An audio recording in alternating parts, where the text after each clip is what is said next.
Do you remember when British homes were built with brains, not just beauty? When every cupboard, every hatch, and every pulley seemed to have a clever, almost secret purpose? When your house, in its own quiet way, worked harder than you did? Back in the days of Victorian and Edwardian Britain, our homes were quiet marvels of practicality. Builders, with a genius born of necessity, filled them with ingenious little touches. They were thoughtful ways to stay warm, to store food, and to save weary legs, all without a whisper of electricity. Now, these weren't just quirky antiques or dusty relics to be admired from afar.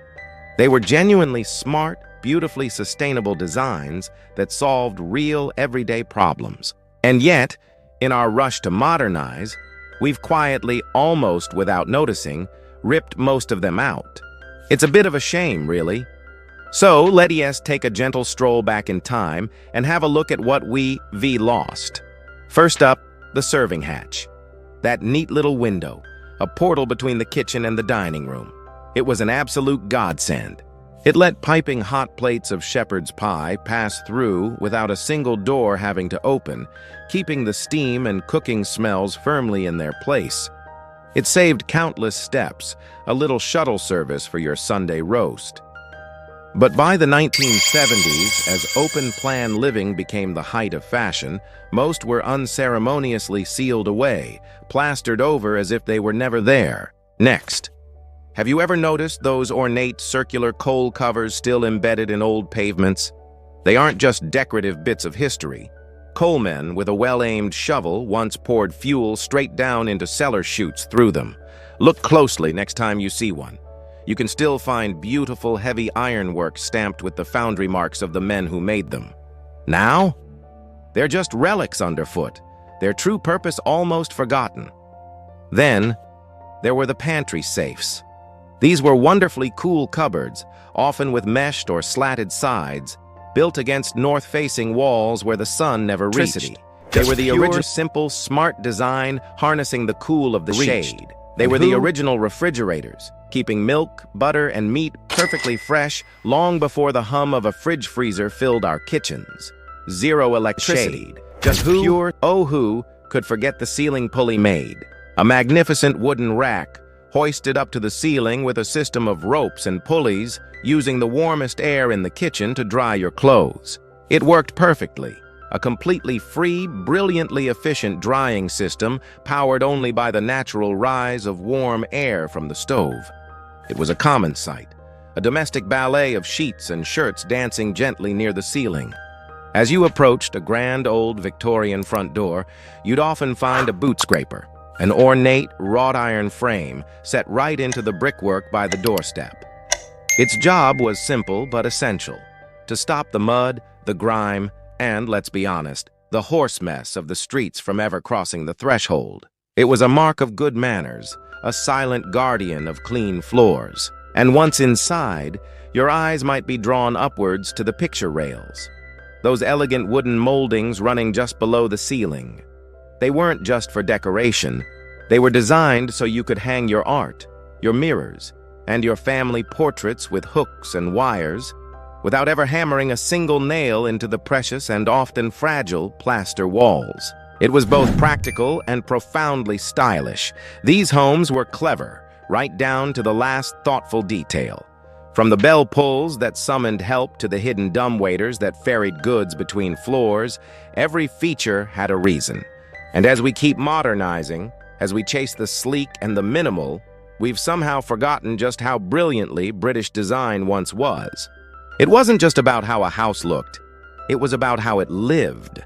Before we dive deeper into even more of these lost innovations, if you're enjoying this little trip down memory lane, do give this video a like and subscribe to Brit Echo. That way, you'll never miss a journey back into Britain's rather genius past. If you're enjoying this trip through Britain's past, hit subscribe and share which of these home features you remember, or maybe even still have. We'd love to hear your stories in the comments below. Have you ever walked into a brand new minimalist flat and felt like something was missing? A bit of soul, perhaps? Well, let's take a little wander back in time, to to the days of Victorian and Edwardian homes and look at more incredible features that time seems to have forgotten, each one more ingenious than the last. First, imagine a world before smartphones, before even landlines were common. How did you get a message from the drawing room on the ground floor to the nursery on the third? You didn't shout. Oh no, that would be frightfully uncivilized. You used the speaking tubes. These were elegant brass pipes, no thicker than your thumb, running silently through the walls. You'd uncap a mouthpiece, give a little whistle to get their attention, and then murmur your request. "Tea for two in the library, please, Mrs. Higgins." It was an early intercom system, powered entirely by breath and brass, a whisper of pure, unadulterated class. And on a bitter winter's night, when the frost was painting ferns on the window panes, how did you avoid slipping into a bed that felt like a slab of ice? You'd call upon the bed warmer. This was a glorious contraption, usually a long-handled brass or copper pan with a hinged lid. You'd fill it with glowing embers from the hearth, close the lid, and then slide it between the sheets. It would glide back and forth, a little metal sun spreading warmth through the mattress. A cozy pre-sleep ritual, though you had to be careful. One stray spark, and you could end up with a bed that was a little too warm. A fiery but effective solution to the British chill. Then there was the solution to one of the greatest domestic challenges of a multi-story house: getting food from the kitchen to the dining room without it going cold or without the cook collapsing from exhaustion. The answer was the dumbwaiter. A miniature lift, a tiny wooden box operating on a simple pulley system built right into the wall. It would carry entire meals, tureens of soup, roasted joints, and trifles, from the basement kitchens up to the hungry family waiting above. A little bell would ring to announce its arrival. Imagine having one today. No more juggling hot plates up the stairs, just pure, unadulterated convenience. What a game changer. Of course, not all home features were about comfort. Some were about survival. As the Second World War loomed, a new addition appeared in gardens up and down the country. The Anderson shelter. A curved bunker made of corrugated iron dug into the earth and covered with soil. It was the government's answer to the Blitz. They were cramped, cold, and often damp, but these humble metal mounds saved millions of lives. Families would huddle inside, listening to the drone of bombers overhead, a cup of tea in hand, held together by sheer British grit. They were more than just shelters. They were little iron sanctuaries. Back inside the house, you'd find a different kind of cleverness. Often you'd see dual fireplaces set back to back, warming two separate rooms from a single chimney flue. One fire, double the warmth. It was simple, elegant efficiency that modern central heating, with all its pipes and programmers, still struggles to match. It just worked. No fuss, no complications. And what about the daily deliveries? Before the age of the refrigerated lorry, the milkman was a cornerstone of daily life. To keep his deliveries fresh, many homes had milk cupboards. These were small, ventilated cabinets, often with a slate shelf, built right into the exterior wall of the house, accessible from both the inside and the outside. The milkman could open the little outer door, place the chilled bottles of milk and cream inside, and be on his way without ever stepping foot in your home. Smart, hygienic, and perfectly suited to the perpetually cool British climate. It was a simple, trusting system that feels worlds away from today's world of doorbell cameras and delivery codes. If you ever looked up in a grand old drawing room, you might have marveled at the ceiling medallions, those ornate, intricate plaster designs that surrounded the light fitting. You might have thought they were purely for decoration, a touch of continental grandeur. But they had a secret, practical purpose. In the age of gas lighting, they were designed to cleverly hide the soot and smoke stains that would gather on the ceiling, while also drawing the eye and adding a sense of occasion to the room.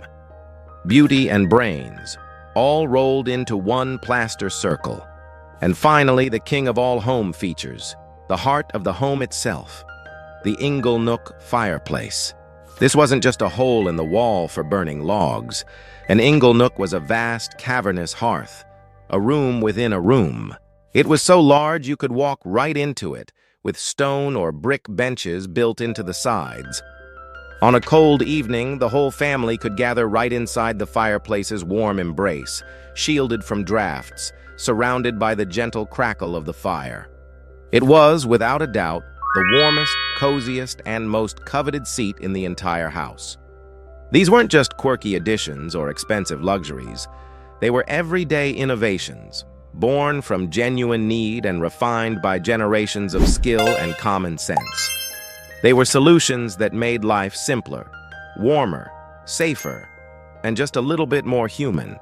They were built with thought, with care, and with a deep understanding of how a family truly lives. So next time you walk into a stark, modern flat, all clean lines and characterless walls, just take a moment to remember.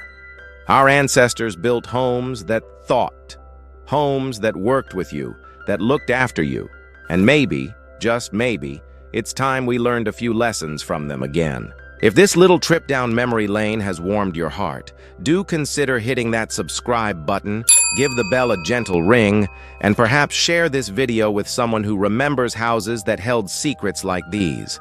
And please, tell us in the comments below, which of these clever old features do you remember seeing? Maybe in your grandparents' home or a house you once visited. We'd love to hear your stories.